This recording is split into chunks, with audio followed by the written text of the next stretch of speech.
Hey, what's up everybody? BDL44 coming at you with another video. Alright, so talk a little bit about the NBA as I see it.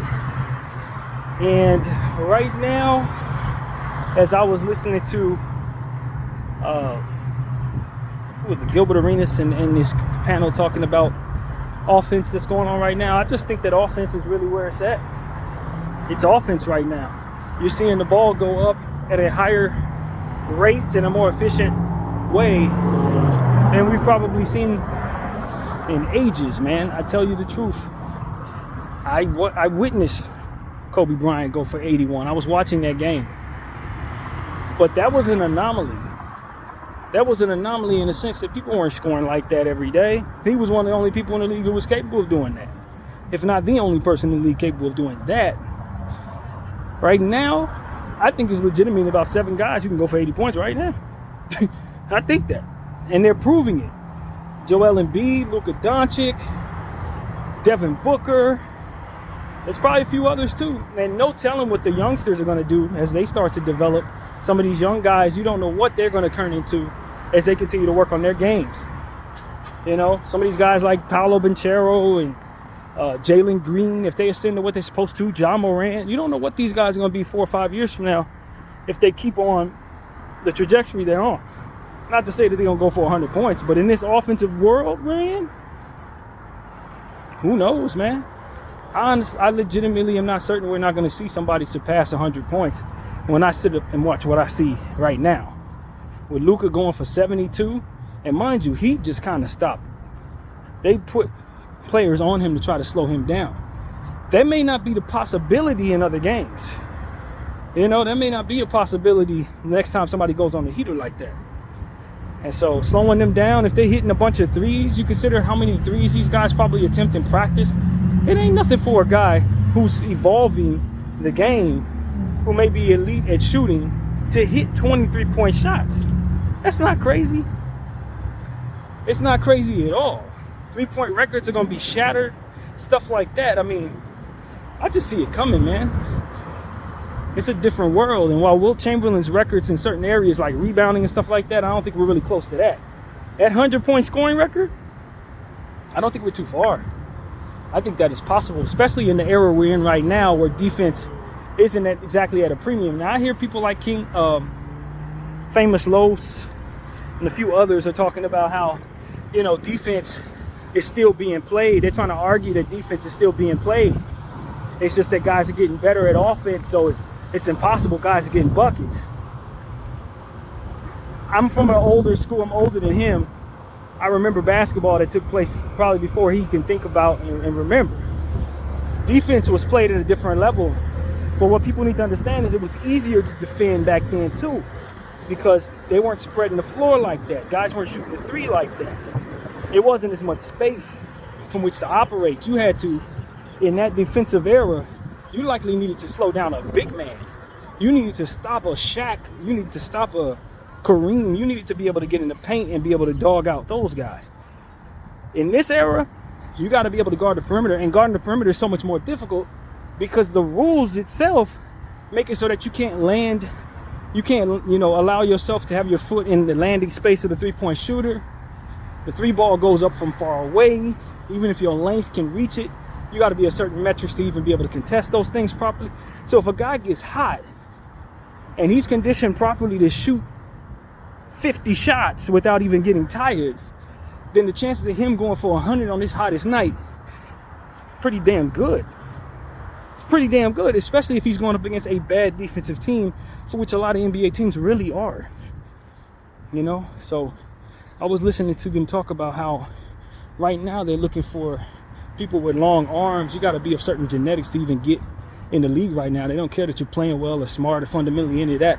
You're going to be overseas doing that if you don't have yourself metriced with the metrics and the length and the height and all of that stuff that they're looking for. And that's unfortunate.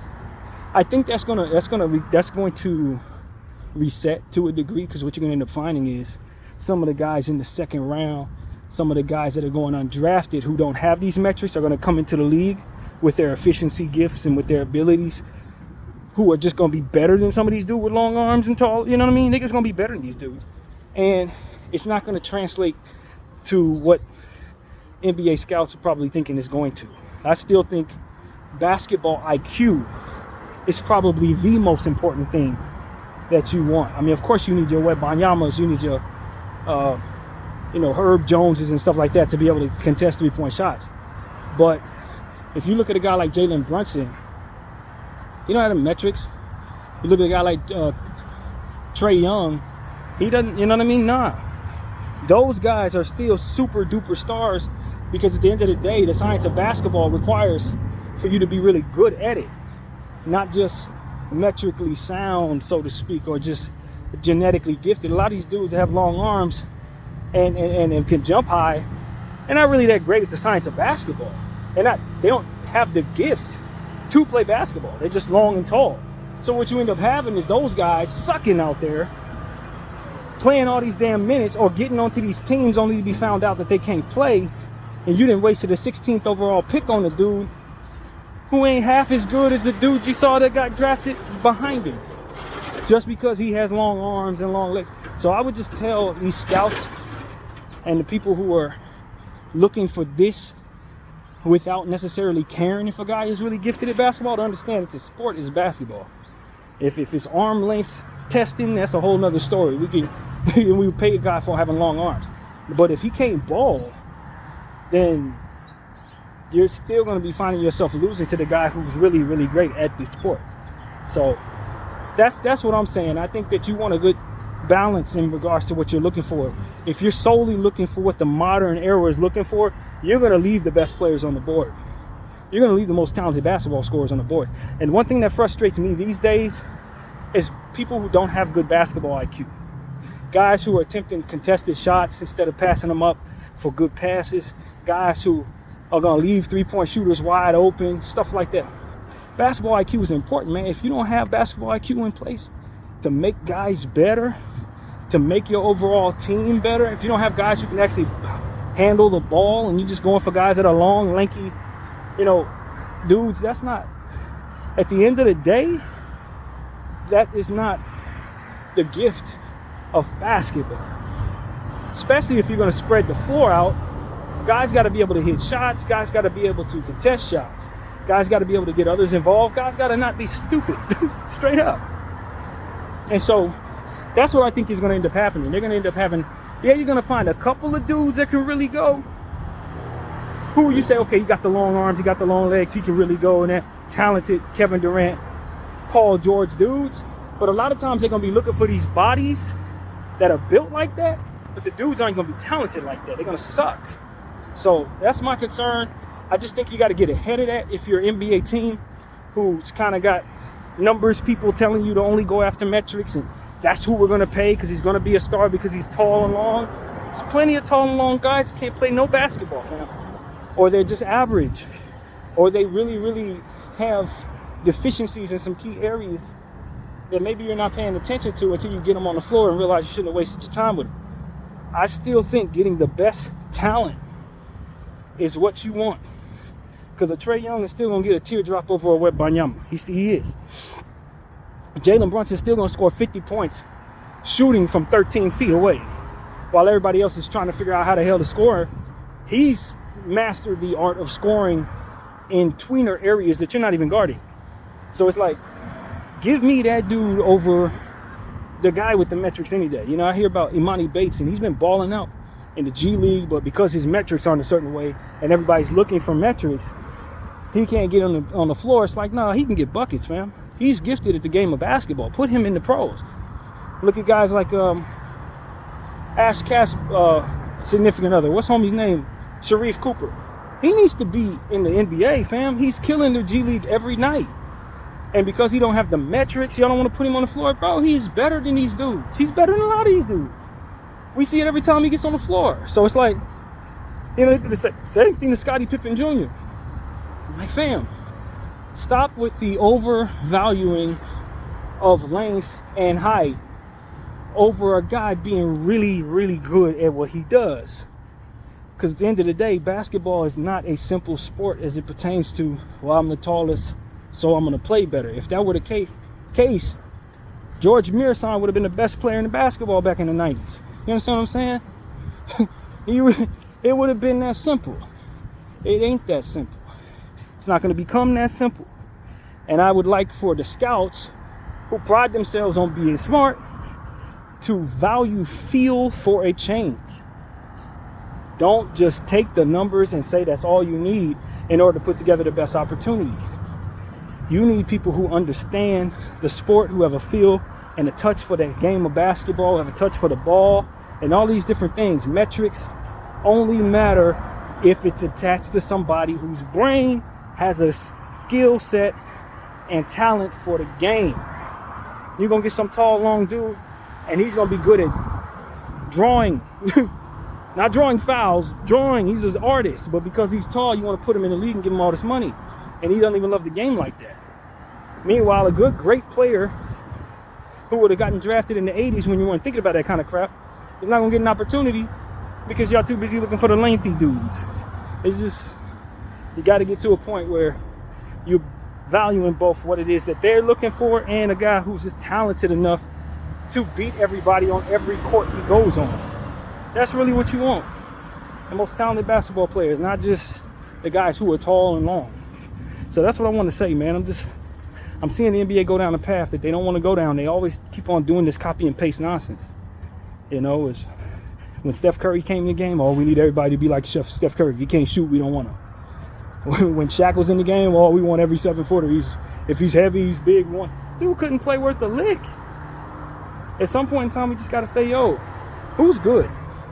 Put them on the floor. Who sucks? Does he have metrics? Cool. Who cares? Because he sucks. Don't put him out there. If he can jump high but he can't do nothing else, he shouldn't be out there.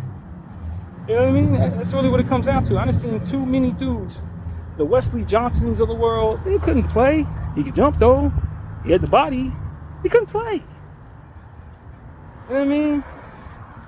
And so that's what it really comes down to. That's what I want to say to you guys. Let's get ahead of that before we use our draft picks on players that just happen to have the genetics but don't necessarily have the game gift. Don't waste your draft pick on a dude like that. Make sure he actually is good at what he does. And now don't just look the part. Because what you're going to end up having happen is you're going to have players on your team that don't play well. You're just going to have a bunch of dudes that you didn't waste draft picks on that are not good at the sport of basketball. At the end of the day, you're trying to have them play basketball at the highest level. And it ain't just a physical game. It's a chess game. It's a thinker's game. You know, it ain't just about contesting. It's about having the ability to hit shots even if you are being contested. And if you bring a bunch of dudes to you that can't score a lick, can't defend a lick, but they tall and long, it's like, man, they ain't gonna even get, they're gonna miss the timing of the jump any damn way. You know what I mean? Tall dudes I done seen miss time jumps on rebounds, costing people a game. But that stuff ain't no perfect science. You need a guy who has a timing gift. You know? Who can overcome all the metrics and all this other stuff. That's who you need to be looking for. Who is gifted enough to win a jump ball against somebody who's significantly taller and longer than him because he's going to time it better and he has the gift in that way. Maybe not the greatest example, but the point is that's what you want. While everybody else is looking for that guy, look for the guy who can overcome that guy consistently. And so that's what I'm saying to y'all, man. You know, and have the balance too. Don't just look for that guy. Look for the guy who has the metrics as well, so that you can be able to match up properly. Because matchups really do matter. But little guys can kill, man. Brunson, Trae Young, they can really go. So don't think for 1 second that just getting the tall, long guy. How many times have we seen an Anthony Randolph come around? You know what I mean, dudes? Sometimes they have the body, but they don't have the skills, man. And so that's what I'm saying to you guys. Make sure that the players that you're putting on the floor have the skills to do the job, not just the metrics to look the part. So that's pretty much the end of this video, man. I didn't want to say too much other than that. My name is BDF44. Thank you all for watching. I'm out.